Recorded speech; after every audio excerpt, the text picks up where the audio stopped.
신명기는 성경의 5번째이자 토라의 마지막 책입니다. 출애굽 후 이스라엘은 시내산에서 1년을 지내며 하나님과 언약 관계를 맺습니다.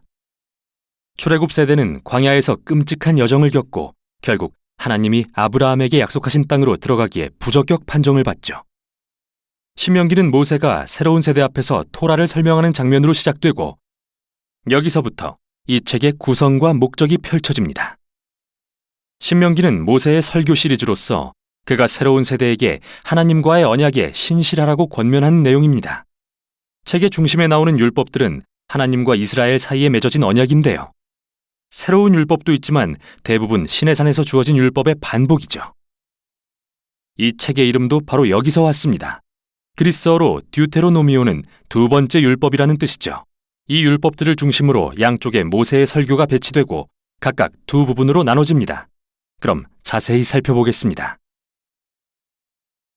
모세는 먼저 그동안의 사건들을 요약하면서 이전 세대가 얼마나 불순종했는지 강조합니다. 광야에서 변함없는 은혜로 공급하신 하나님과 대조되죠. 하나님은 그들에게 벌을 내리시지만 결코 언약은 잊지 않으셨습니다. 이후 간곡한 설교를 통해 모세는 새로운 세대에게 부모 세대보다 언약에 더 신실하라고 당부합니다. 10계명을 상기시키면서요. 이 부분의 한가운데 유명한 구절인 쉐마가 등장하는데요. 모세는 말하기를 들으라 이스라엘, 우리 하나님은 유일한 여호와시니 너는 마음을 다하고 뜻을 다하고 힘을 다하여 내 하나님 여호와를 사랑하라.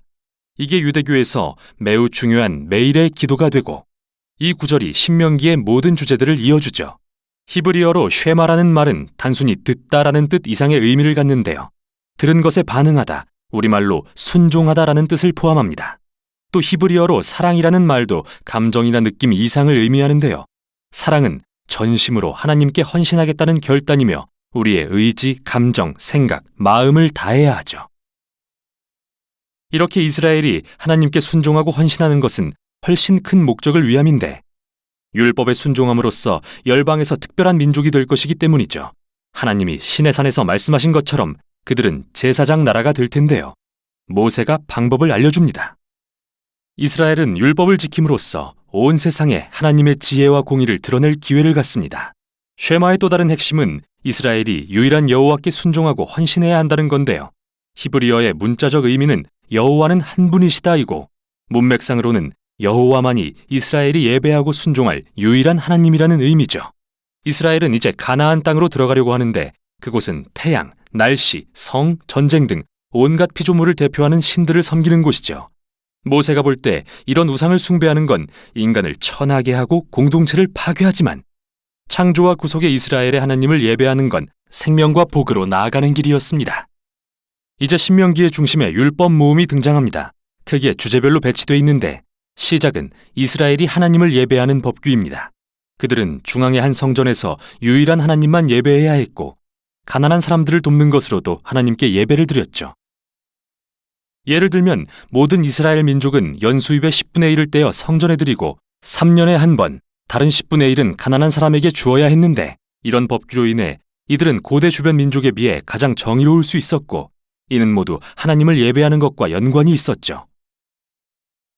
다음은 이스라엘의 지도자의 자질에 대한 법규입니다. 장로, 제사장, 왕은 모두 언약율법의 권위 아래 놓이며 하나님은 선지자들을 보내서 그들이 책임을 다하게 하겠다 하십니다.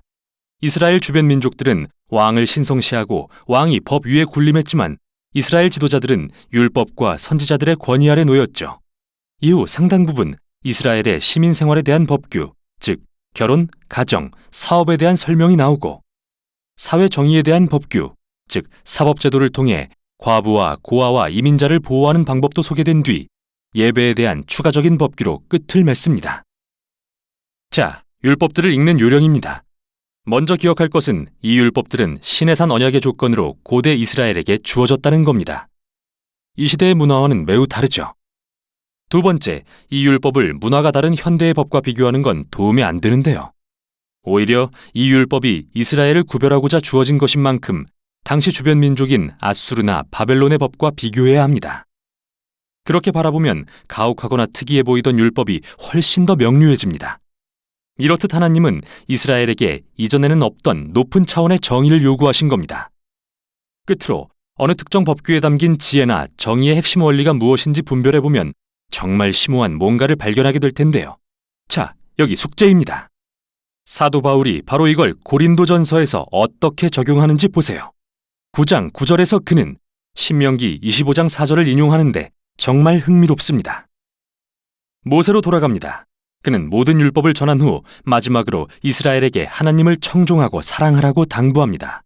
먼저 경고와 최후 통첩을 하면서 만일 하나님의 말씀을 듣고 순종하면 모든 것이 형통하고 하늘에 큰 복을 받지만 듣지 않고 거역하면 기근, 전염병, 황폐, 결국은 그 땅에서 쫓겨날 거라 합니다. 그리고 모세는 결정을 강요합니다. 그가 말하길 내가 생명과 사망, 복과 저주, 선과 악을 내 앞에 두었은즉 내 하나님 여호와를 사랑하고 청종함으로 생명을 택하라. 그러나 모세는 다시 말합니다. 내가 죽은 후 너희가 불순종하고 여호와께로부터 돌아서서 그 땅에서 쫓겨날 것을 안다. 우울하죠? 모세는 이들과 수십 년을 함께했지만 그의 소망은 별로 커지지 않았음을 알게 됩니다.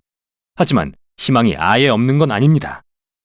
모세는 언젠가 포로된 이스라엘이 하나님께 돌아오기만 하면 여호와께서 마음에 할례를 베푸사 그들로 마음과 뜻을 다하여 여호와를 사랑하고 생명을 얻게 하실 거라 말하죠.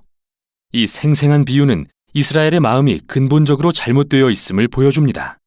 고집스럽고 완악한 마음은 모든 인간의 마음과 다를 바가 없습니다.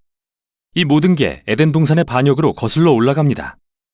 인간은 하나님이 아닌 자기가 원하는 대로 선과 악을 정의하여 하나님의 선한 세상을 망치고 말죠. 그러나 모세는 어느 날 하나님께서 그의 백성의 마음을 변화시켜 진심으로 그를 청종하고 사랑하게 되어 진정한 생명에 이르게 하실 거라 말합니다. 이 약속은 후에 선지자인 예레미야와 에스겔이 새 마음에 대한 소망으로 선포하죠. 모세는 설교를 경고와 축복의 시로 마무리하고 산으로 올라가 죽습니다. 이렇게 토라가 끝나갑니다. 성경 이야기의 중요한 긴장 관계들은 드러났는데 전혀 해결되지 않았죠. 여자의 후손은 언제 오셔서 악을 물리치실까요? 하나님은 어떻게 이 자손을 통해 세상을 구원하고 열방에 복을 베푸실까요? 어떻게 거룩하신 하나님이 불순종한 백성과 화해하실 수 있으며 백성의 마음을 어떻게 변화시키실까요? 답을 찾기 위해선 성경을 계속 읽어가야 합니다. 그러나 우선 여기까지가 신명기였습니다.